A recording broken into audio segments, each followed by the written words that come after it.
Hello, welcome to the Backstairs podcast. Today is July 4th, so happy Independence Day if you are celebrating today. We wanted to present to you a little bonus episode. This is excerpt from episode 4, Flipping the Script with the BSP crew, another segment that was left on the cutting room floor for the full episode, but we wanted to share it with you anyway. So we hope that you'll listen to this and enjoy as you're on your way to go camping or to fireworks or however you're celebrating today. Enjoy.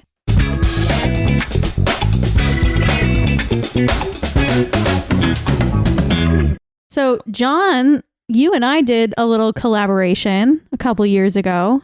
You're the only one of the three guys that has directed a show here. You want to talk a little bit about Godspell? Yeah. Do you actually? Because do you not want to talk about Godspell? If you don't want to. I mean, I want to talk about the part that maybe doesn't get talked about enough and talk about how we've picked Godspell. Okay. Because, correct me if I'm wrong, and we'll keep this in if it is correct, the year before we pitched Godspell had been pitched. It had, yes. And turned down. Yes, that is correct. By Oompa. Yeah, somebody had submitted Godspell as one of their shows that they had wanted to direct, and it was turned down. So anyway, I wanted to talk about, selecting the show. And Janelle, we knew from a long time before we even pitched that we wanted to co-direct a show together. We didn't know how it looked. Yeah. We didn't know how it would end up. We even going into it, we had a question of like, all right, how are these roles going to play out? What are you going to do? What am I going to do? Mm-hmm. And I remember just having a list of shows to start and us checking them off one by one. Like, this is why we won't do it. Mm-hmm. Factoring everything in, whether it was the cast, whether it was the board deciding. Obviously, our stage is wonderful, but we all know it, limitations and where those come. Yeah. So factoring that in and going into that, we knew there was some hesitation from the board to do Godspell. Yeah. I don't know. It just felt like Godspell checked all the boxes. It did. And not only did it check all the boxes for us, at least two, but we are both, we're pretty artsy, like we like to kind of, spin things and make it our own. And right from the get-go, we knew we wanted to do Godspell with the 90s theme. Yeah. Which was so fun to do. We didn't rewrite the show, but we essentially we rethought it. We re-envisioned it. We put it in a different time zone. Yeah. And I remember specifically that we went into this directing, co-directing for two reasons. One was because we didn't know if either of us would be taken seriously enough to do it on our own. Yep. Which I think, looking back at it, I feel really bad for us that we felt that way. I know. But it worked out. It worked out. Yeah, for sure. And then the other thing going in is that we had very clear expectations for our cast. Yeah. We didn't want their time wasted. We had seen how things had maybe been done in the past we both have extensive histories when it comes to theater, and we wanted to do things correctly or the way that we saw it. I feel like we definitely took advantage of that situation and made it our own. And there were definitely some difficulties co-directing, for sure. It's a learning curve to be a director in the first place, but then to have to do it with somebody else. And I'm so thankful that I was with you, because anyone else on the planet, and I would not have had a relationship with them after that. I mean, it was stressful for sure, but I love what was created. I love what we, did on stage. Scott, you are one of our producers, and super thankful for everything you guys did. I mean, thank you. It was very much. It was definitely, and huge shout out. You would agree. I know you would. Steph Michaud. Oh yeah. She was in our corner the whole time. Scott, you during that show, you had some stuff going on. I don't remember exactly what it was, but you could not be there as much as you wanted to be. The only reason I remember it is because how much Steph stepped up to the plate to help out. Yeah. Steph always gives. Yeah. maximum effort. She did. She in gave whatever she does. She gave 1,000,000,000%. Yep. She went to bat for us so many times. Yep. And we had a lot of things come up with that show. Oh my gosh. I mean, we had our lead quit. Yep. Yep. We had to fire a cast member. No. I had to fire a cast member. Well, but that was my job. I've never had anything harder in my life to convince your lead, who lives over an hour away, that he needs to stick with the show. yeah. I mean, it was a pretty rough phone call. Yeah, we both of us individually on a one-on-one basis had a conversation with this person, and it was a very stressful day. For sure. At one point, Scott was going to be on stage. We had Right. At one point, you were going to be on stage. It was a mess. I mean, a month before opening night, who better to play the lead than the person who's been thinking about the show for right 2 years? And that's why it's important to have a director who knows the script, who knows the character, who has a vision, because you could have done it and you would have been great. I'm glad that you didn't have to do it. Thankful. And I'm glad that Scott didn't have to do it, And I think at the end of the day, we had a great cast, and they did their job, and they did a great job, and it was a good show. It was a great show. I think talking about your vision, that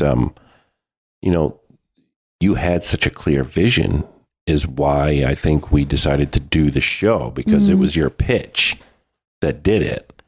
When it was pitched before, it was probably a lackluster pitch, or it was a pitch with, let's do this one or this one or this one.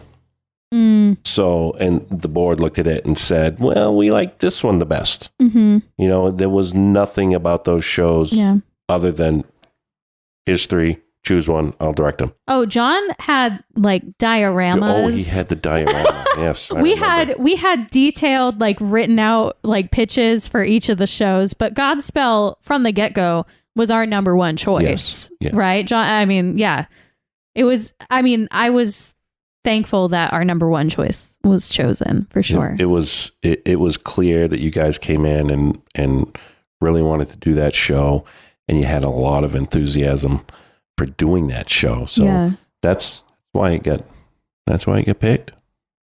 And I can't wait to do the next show with you, Janelle. Oh boy. Do you know what that's going to be? I know what I am pitching for this season. Oh. Grumpy Old Man.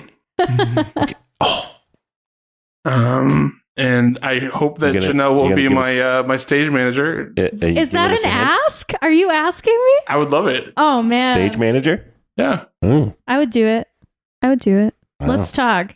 So anyway, but yeah, no, I'm excited. Any more hints other than that? What, for the shows that I'm? But what you're pitching? That I'm pitching? Redacted. Well, I'm going to pitch.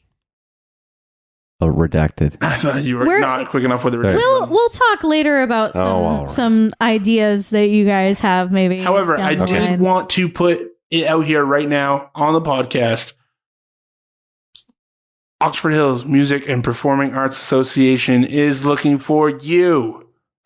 Yes. The next season is coming up, and we are looking for directors or unique visions. And bring it on. So if you're interested, the 2 ways to find it would be the Facebook page, going to the Oxford Hills Music Performing Arts Association Facebook page, or the website. But yeah. ompa.org? Com. Always looking for new directors. ompa.com. OHMPAA.com. You learn about pitch and show there. But those are the opportunities that people don't know about. And, that we have a great opportunity in town right here to try on your chops. See if directing is for you. If you have a vision, test it out. Because I don't think that I would have the confidence that I have now if we wouldn't have hadn't pitched. Yeah. And Scott, thanks for that's awesome that, our pitch definitely did. Oh, that was absolutely. We were prepared. Absolutely. I didn't know much about Godspell before, and that's kind of why maybe I kind of forgot about the earlier pitch. And maybe, I just heard Little Shop of Horrors and said, oh, Yeah. Yeah, that sounds like fun. Yeah. So, I just to throw in a question here: if somebody was gonna pitch a show to an organization such as Zoompa or any name one,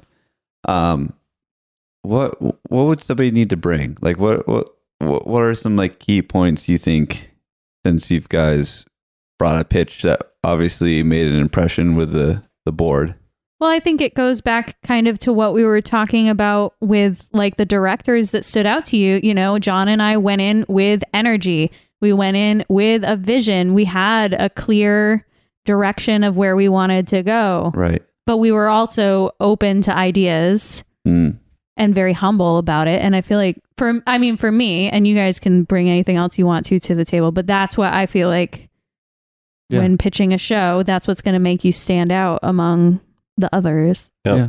I think seeing the last few years being on the board and seeing these pitches, definitely the vision helps. I mean, if we're not getting that pitch with the vision, then I'm going to look at the list of shows that are being pitched and say, oh, I'm just going to look at it from my opinion. Oh, I like that show the best. Yeah. Let's do that one. Whereas, you know, if I see someone come in with a bunch of enthusiasm and a real vision for a different show, I might, you know, lean more towards that because, these people are going to put on a great show because they get a real passion for it. I think it goes a long way too to know your show. Yeah. I mean, I had seen probably 4 or 5 different versions of Godspell at that point, including the most professional version I could find. I knew the music. I knew multiple versions of the music. And, you know, going into that, you could have asked me any question and I would have had it ready. Yeah. On top of that, we knew going in that the appealing part about Godspell, if nothing else, was we were able to keep costs super low. Yeah. Our vision allowed for the cost to be low. And what I mean by that is our set budget. We stayed well underneath because we kept it a grungy alley. So we created our set out of pieces either we already had. Yes. Or, you know, it was fun to do. And I was so thankful my dad decided to help me out with set and everything. And that was a blast. But our costumes, we knew that our costumes, there were only going to be one costume. That's the way that we designed the show to be. And most of them were street clothes. So we saved a ton of money that way. And, I'm not saying that you have to, you know, keep a show cheap or inexpensive, but we knew who we were pitching our show to. We knew the theater group. And while there is money, there's not a ton of it. Yeah. We're not making money off these shows. We're making money for the next show. Yeah. And I feel like taking that into consideration sometimes goes a long way. And it costs a lot of money to put on a musical, especially because, you know, you got rights to pay for music, not just for, you know, a screenplay, but then the music as well. So that it's an expensive thing that people may not think about much, but it's really expensive to put on a musical. Typically just to get the permission to do the show, you're looking at anywhere from $2,000 to $3,000. I mean, that's a lot of money. Just to say, yes, you can do it. Not to mention all the other fees that go along with it. Yeah. Books, scores. Which if you think of the ticket price, I mean, that's almost 3 sold out shows in itself. Right. That's a lot of money. Just there. So, yeah, absolutely. Cool. Cool, guys. Yeah, so pitch your show Zoompa. Absolutely. Or go anywhere. Pitch it. Pitch it wherever you go. Go find your local theater but don't be afraid. But like I said, the opportunity is there to even if they don't choose your show, I mean, they get pitched a bunch of shows and it doesn't get picked. That doesn't mean there's anything wrong with that pitch. You know, they've only got so many spots to fill and they chose something else. Keep pitching. Keep doing it. Yep. That's just great. Keep swimming.